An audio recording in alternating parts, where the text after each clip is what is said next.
Hi everyone, welcome back to my channel. My name is Claudie and this video is going to be a part of the CESC series. CES stands for Claudie's Emotional Spectrum Charts, and they're charts that I created to explain how I believe our thoughts and our emotions are the beating hearts to every reality. Stay tuned because this video, I didn't write anything for this video, guys.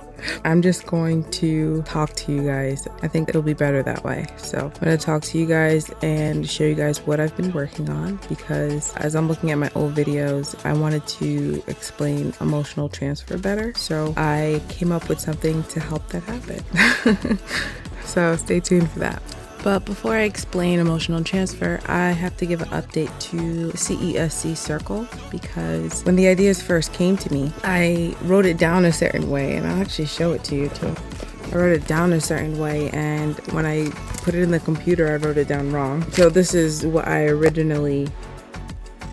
original idea. So I put it on the computer for you guys so that it could be better understood, and I coordinated the colors so that it can match with the CESC chart. So this here is essentially the sign for the equation. I got this from Gaia, and I was just so happy when I found it, because I was like, how am I going to explain this? How am I going to explain this? I need something concrete so that it could be understood. And when I saw this, I'm like, I thought it was pretty interesting what Freddie Silva and Matheus De Stefano had to say about this symbol. They're both from Gaia, and this is from Ancient Civilizations, from the episode The Symbols of Atlantis. In Latin, the Vesica Piscis simply means bladder of the fish. You can find this symbol in paintings of Christ and the Buddha, and it can also be found in sacred geometry and Roman depictions. Freddie suggests that the symbol has been known through antiquity as a symbol of all-knowing and the creative force behind it. If you take it at its basic level, the understanding that the universe starts with the creative force, which is symbolized by the circle. And that circle is all-knowing, it's all-representative, okay? Everything exists in that circle, and paradoxically, it doesn't exist outside it. Well, how does the energy in that circle know what's outside it? Well, it begins to separate. And once it separates, it goes from its divine nature into its divine opposites. So there's a tension of opposites that takes place because both circumferences are placed on the center of each circle. It was made very popular by the Greeks, and certainly made very popular during the Christian era, because if you take the center of the Vesica Piscis with the two arms extended, you create the sign of the fish, which brings us back again to the esoteric tradition of Jesus and the tradition that he was following, which is to do with early Gnostic Christianity, which is an offshoot of Egyptian principles and other principles that came back from the time of the gods. That the Christians have from the main core of the system, the energy goes and flows towards the outside and going back to the main core to recreate constantly the same energy. And that's create the key of life. The symbol of the key of life is the one that connects the whole pattern of energy.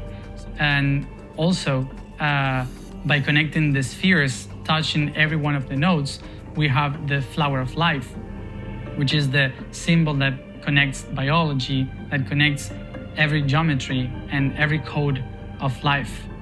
So the Proticta, coming from the void, projecting its reality as a machine, it's the symbol that puts together everything. It's the symbol that puts together every belief, every reality, every science, every religion, every spirituality, the soul, the emotion. Everything has its place in that machine that we call life. I thought it was interesting that they both had to do with understanding realities. And I figured it was probably time to stop shrugging off the similarities I saw constantly between my work, Ancient Civilizations, and Initiation with Matheus De Stefano. If you guys know what I'm talking about, leave a comment down below. So I just want to go over what it means. Okay, so here in the orange/brownish color, we have feminine energy.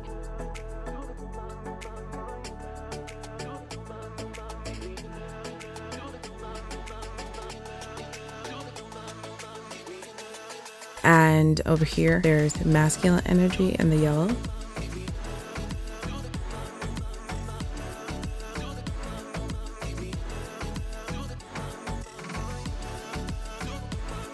And then in the center here is representing the intellectual section.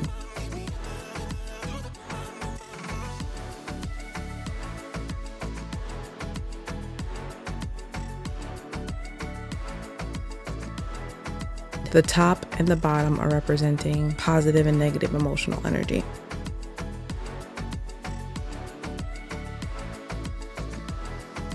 The middle of the chart is representing the person and how they see things and their reality.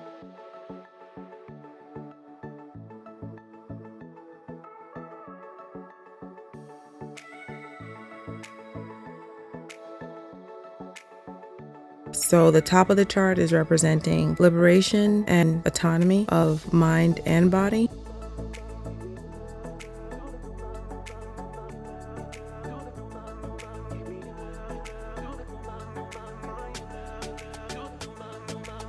And then the negative emotional energy is representing domination and dependency of mind and body.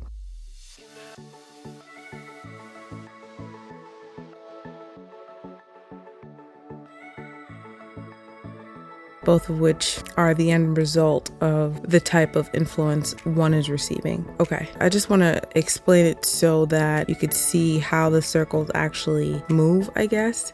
So the constants are feminine and masculine energy. Feminine energy is fluctuating, vibrating, expanding. It's like a frequency. Though this whole thing is representing consciousness in itself, this side here is representing the fluidity of consciousness. So we all know we can just get off track with our thinking. Or even if we're focused, we're thinking of various avenues to get to a goal. The masculine energy is representing you meeting that goal, or how should I say this? All the fluctuating thoughts that you have when you organize it, that is considered masculine energy.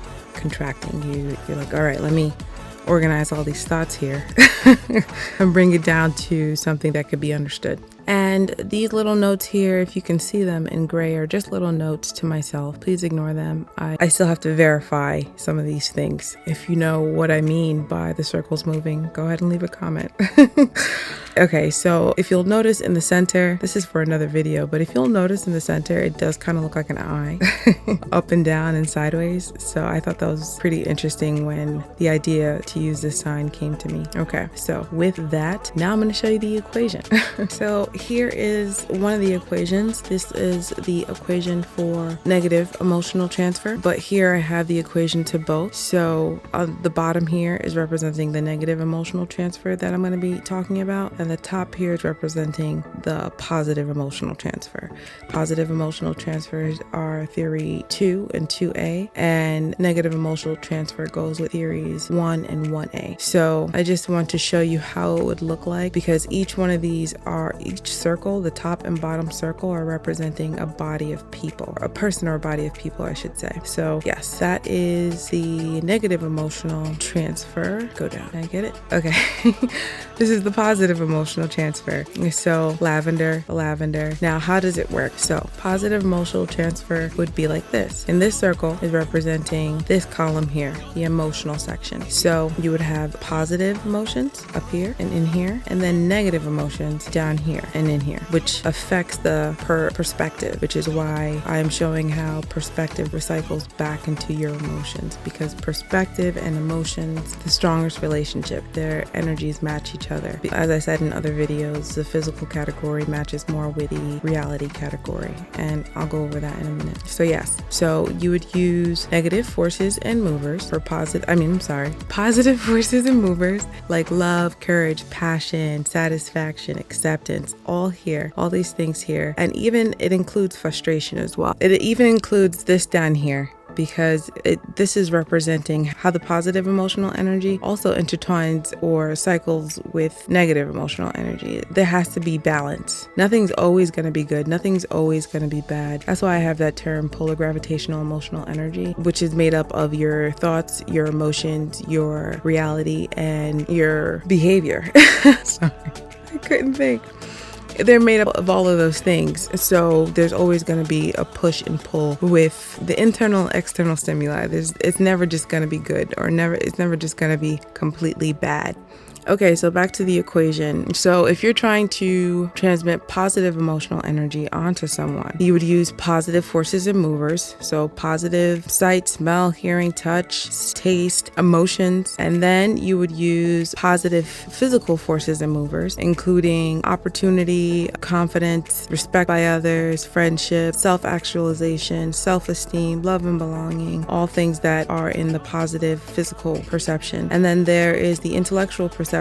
You would encourage positive forces and movers there as well, which would include truth, facts, active curiosity, positive communication when it comes to expressing these facts. And that would be that. That's how you would do it there. That's positive emotional transfer. Negative emotional transfer would be this. It would be a negative forces and movers. Negative forces and movers, all these in the emotional section. So all these negative emotions and negative senses being stimulated. And then transfer negative forces and movers in the physical category, which would include a lack of opportunity and all these things here that could be held against someone and their survival. Then you would implant the negative forces here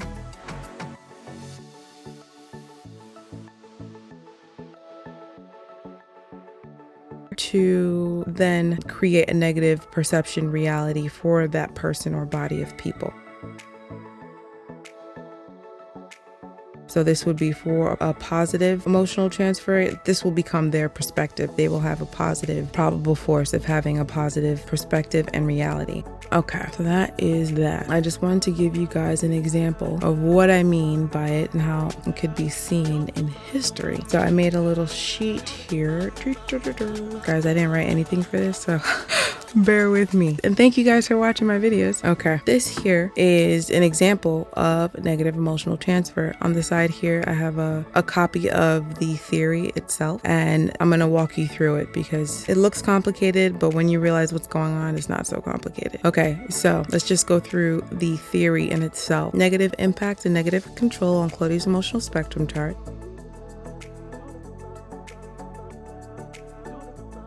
And this is when a negative established position of power, EPP, or negative influencer wants to dominate another person or body of people. This is the negative EPP or influencer here. In this case, I have Hitler and the Nazis. And they want to dominate, red arrow showing the domination, these group of people, which happen to be Jewish and non-Aryan targeted people. You'll notice here, this is a black line. This is a black line because it's just showing the intention. They want to dominate them, okay?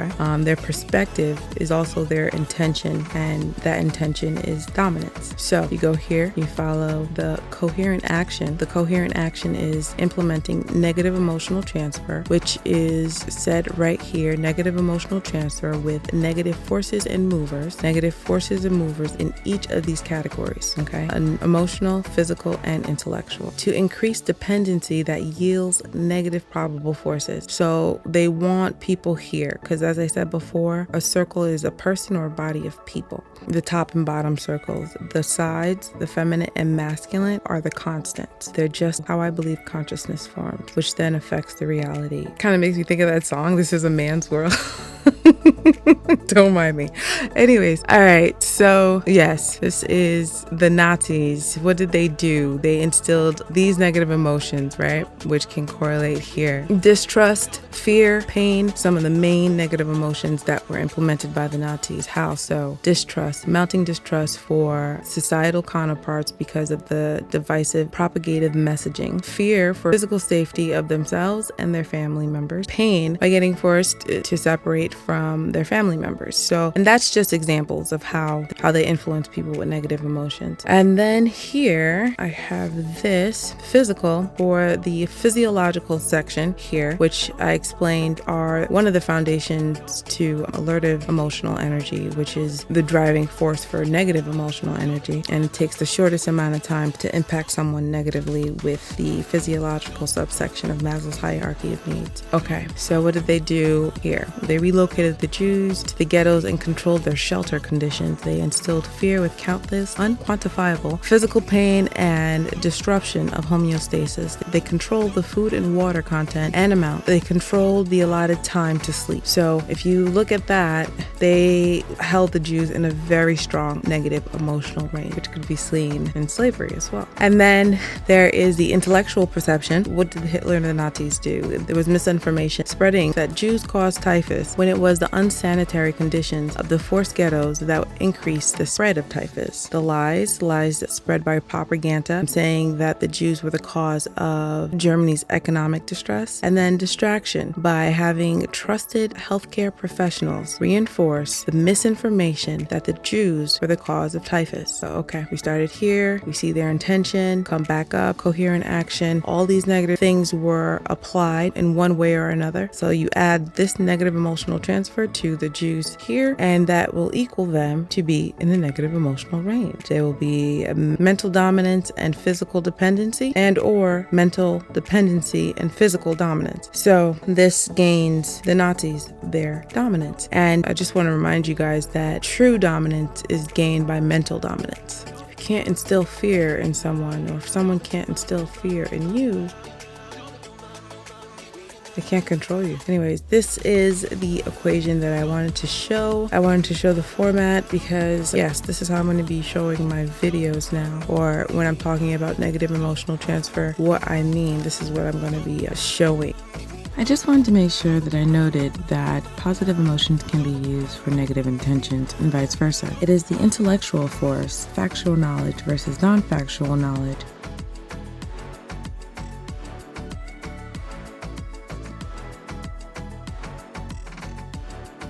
that will be the deciphering factor as to if it's positive or negative emotional energy. Within a body of people, the percentage of people knowing the truth determines if it's positive or negative emotional energy. If the truth is negative but known, that knowledge can be built upon. But if the truth is unknown, then it can't be built upon, because then decisions will be based off of unknown contributing factors, increasing the chances for negative probable forces.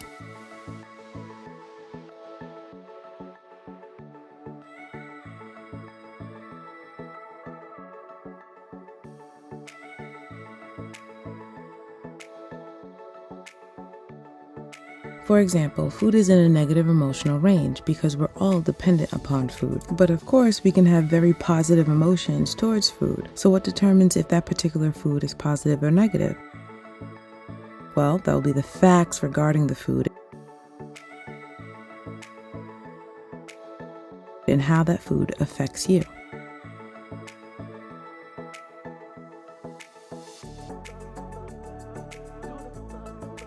Likewise, respect by others is in the positive emotional range but can be used to stimulate negative emotions. It is often seen in politics, where if one politician's reputation is called to question within a large body of people, this can place that politician in a negative emotional range,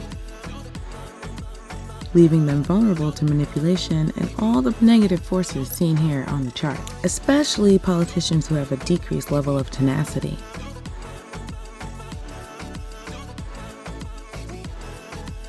Okay, so this is the equation for the positive emotional transfer here. So yeah, it would go the same way. This is just a reminder here of what I mean by negative and positive emotional, physical, and intellectual energy. And here in the middle, the little I here, sideways and up and down I, represent the person or body of people. So yeah, I'm very happy I found this. Yeah, that's the video for today, guys. That's the equation to emotional transfer. And on YouTube, a lot of things can't be said, right? But I am going to be uploading on Rumble because I got my video taken down that I put months of work into when I was talking about things like, I'm not even going to say the words, but because I'm a small little channel, so they can easily take me off.